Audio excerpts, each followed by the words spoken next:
Did you know that annually our out-of-pocket medical expenditure goes as high as 150 billion Kenya shillings? How are we spending so much of our own money on healthcare? In order to know how to reduce your medical expenditure, stay tuned to this episode of Money Master.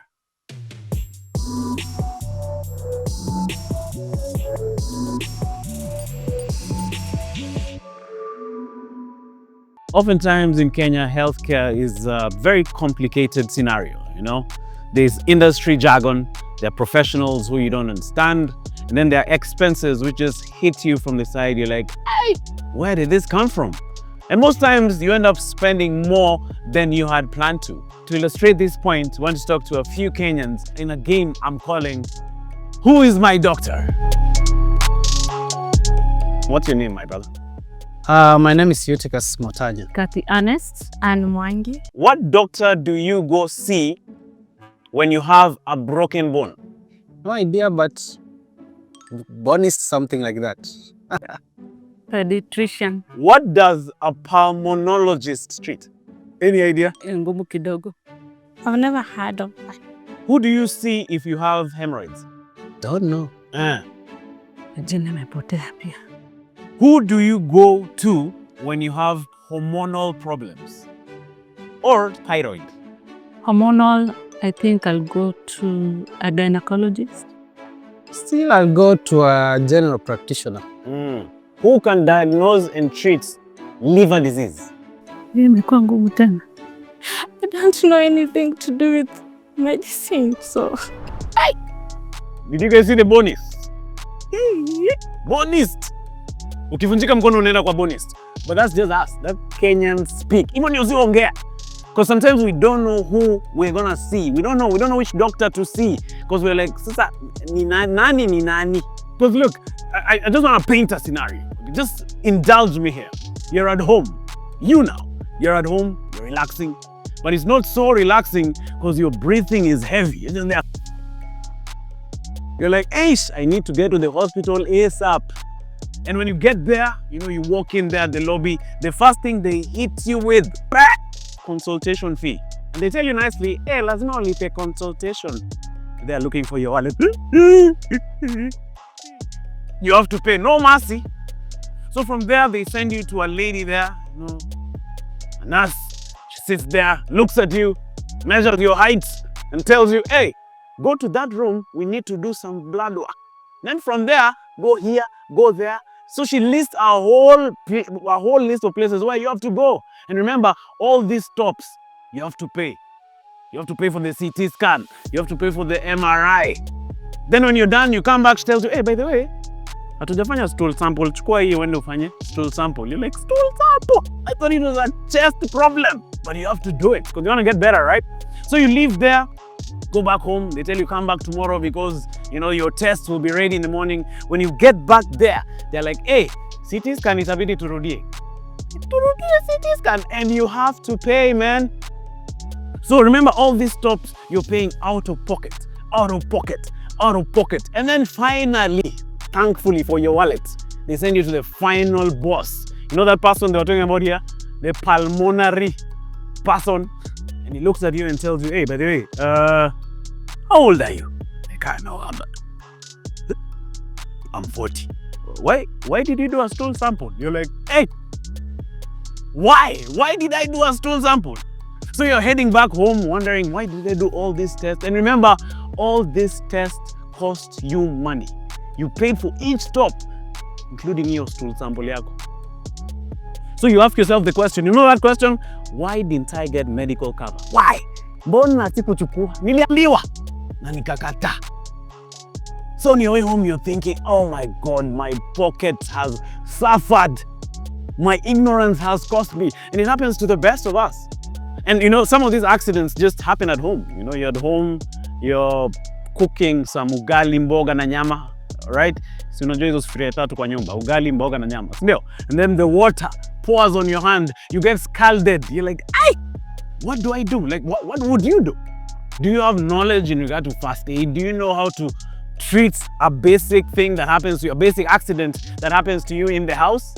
So thankfully right here on Money Master, we have professionals lined up just to help us answer some of these questions we've been asking ourselves throughout the episode. Like today, we have a professional in the building. They're going to share some very good knowledge around some of these things and educate us on what to do. Let's welcome our professional of the day, Karibu Sana. Hello, hello. Hello, how are you doing? I'm fine, thank you. Karibu Sana to Money Master. Asante sana. What's your name? My name is Anita. Anita. Yes. You're a nurse? Yes. All right. They call me Nurse Anita. I have a question, Yes. okay? I am at home relaxing and then I go to the kitchen, take the knife, cut myself by mistake. What am I supposed to do? Let me start by asking, what will you do? To be honest, Yes. there's another thing called munyo. The munyo. I do. So unachukua munyo, it's an ash-like thing. Na unapaka hapo, alafu unapona haraka sana. Now, that is very wrong. Why? Because you will have introduced microorganisms into the wound. Now, I'll take you through a few steps that you need to do when you get a cut wound at home. So step number 1, assess the wound itself and see the extent and the depth of this wound. Second thing you need to do is apply pressure on the wound itself so that you stop any further bleeding. Step number 3, kindly clean the wound with any cotton ball if you do have and antiseptic around the wound so that we make sure that the blood that had smudged around you is not getting into the wound again. After this, if you do have sterile gauze at home, kindly apply on top of the cut area and use a crepe bandage to secure the gauzes in position so that you do not get microorganisms getting into it. After this, kindly make sure to visit the nearest facility for a proper wound care and wound dressing at the facility. After coming from the hospital, you'll need to look out for signs of infection, including fever, redness, and inflammation. That's amazing, Nurse Anita. So you've mentioned water, right? Pouring water on the wound. So meaning watu wa Lang'ata wako nje? Yeah. Wako nje na sijasema kumwaga. I've said you clean around the wound. Oh, all right. Yes. Pole sana watu wa Lang'ata.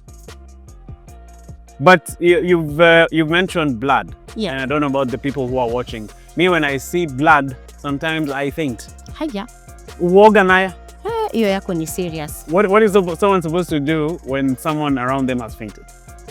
So basically, the first thing you need to do is assess your environment. You need to make sure that this environment is safe for you and the person who has fainted. So by doing so, you have to remove every or any sharp objects that are around you. After this, you need to position the patient in left lateral position. That means you're going to be tilting them and lying them on the side, and then you're going to take this knee and flex it, okay? If this person is in tight clothing, kindly ensure to loosen the clothing. Things such as ties can be removed and unbuttoning of the shirt will be helpful. After this, kindly assess for breathing and the pulse. For breathing, you can put your arm below the nose and you'll be able to feel or look for chest movements. For pulse, you'll use your index finger and your middle finger and place it just below the wrist area, the wrist bone, and you'll be able to feel for a pulse rate. After this, kindly ensure that your patient or your relative is alert. Alertness means that this person is conscious. You have to call them out by name so that they respond to you. Once you have ascertained that this person is conscious and alert and they are awake, now you will have to explain to this person what happened and be able to reassure them that they are safe.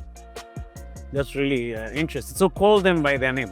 Yes. Emmanuel! Like something like that. Yes. All right. This is just to confirm that they are alert and they can hear you. Then after that, nearest hospital. Yes. All right. That's very important. One more scenario. I think another thing that happens a lot at home is you can get burns, right? Yes. I talked about it earlier. What am I supposed to do? So for burns, clearly, this is one of the major things that tends to happen at home. So first thing, as always, the first rule is always assess. So upon assessing, you have to see the extent of the burn. If it's a severe burn, you will just have to be rushing to hospital fast without doing anything or call for an ambulance. If it is a small burn, what you can do first is run cold water on the wound or put ice cubes on top of it. After this, you can clean it and just drape it with a few gauzes, as I had said earlier.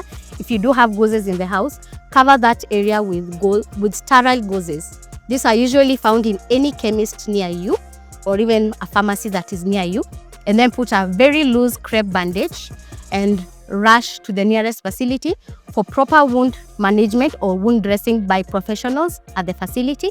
And they'll be able also to guide you on signs of infection that I had earlier said, such as inflammation, fever, and redness. So, Nurse Anita, there's something you keep emphasizing, and I picked it up. It's very important that when these things happen, you dash to the nearest medical facility. Yes, we do emphasize that after this basic first aid care that you have done at home, that you make sure you rush to the nearest health facility for prompt and professional care. All right. Thank you so much for coming through right here on Money Master. Thank you for having me as well.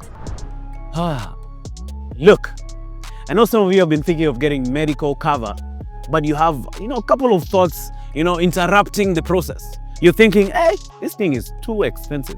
And then some of you are thinking, hey, this thing looks very, very complicated. And then also there's all this insurance jargon, but believe me, it's actually easier than you think. I'm gonna invite a friend of mine who's gonna join us and share with us the best way to select medical cover that works for you.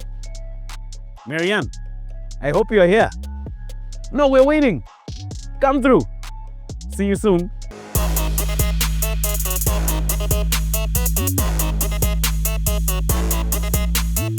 Thank you, Emmanuel. So, let's think of health insurance like an all-you-can-eat buffet. If you're like me, a foodie, you want a good variety. To start with, lazima tuweke foundation, right? This is our inpatient cover or primary cover, a must-have if you want to avoid high medical bills. It runs from 500,000 all the way to 10 million. To have your family join in, you just need to top up a little extra. We call this a family basket. It's enough for everyone. We can eat chicken alone, but it will go way better with some chapos. We can't live without chapos. Very, very important. This is outpatient cover. It's what you need for frequent visits to your doctor. Quick in, quick out. We all have some cravings. Mom Sia knows what I'm talking about, right? So good. This is our maternity cover. With Heri Afya, you can enjoy a maternity package of the shortest waiting period and one of the highest limit of 350,000. Let's go to Bugsy Bunny favorites. We all know carrots are good for our eyes. What else is good for your eyes? Our Heri Afya optical cover with a limit of up to 60,000 Kenya shillings. You have a whole world to see. If you're a sweet tooth like me, you need something sweet for your mouth. Luckily, you have a solid dental package of up to 60,000 Kenya shillings to keep your choppers healthy and strong. I want to let him a secret. I know some combinations don't even make sense. But with Heri Afya, you can take one limit, top up just a little, and get to utilize it either for dental or optical without having to choose. Then that's cool. The great thing about a buffet is that you get to choose what you want, right? So is Heri Afya. It's customizable for you and your family. So call us today to help you with your selection. Now, let me enjoy my lunch.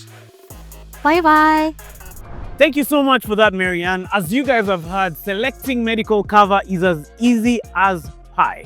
Heri Afya will help you reduce your out-of-pocket medical expenses. And then also remember, know your specialist, know your expert, so that when you're seeking medical attention, you'll save both time and money. For more information on how to get started, our experts are just one phone call away, so click the link below. That's it for episode 6. I hope it was super useful, okay? Now remember, you know the drill on this show of ours, all right? Follow us on all our social media handles, and remember to hit the subscribe button and the notification bell so that if anything comes through, you're the first one to get it, okay? That was an awesome run. See you next time. My name is Manuel Kisingani.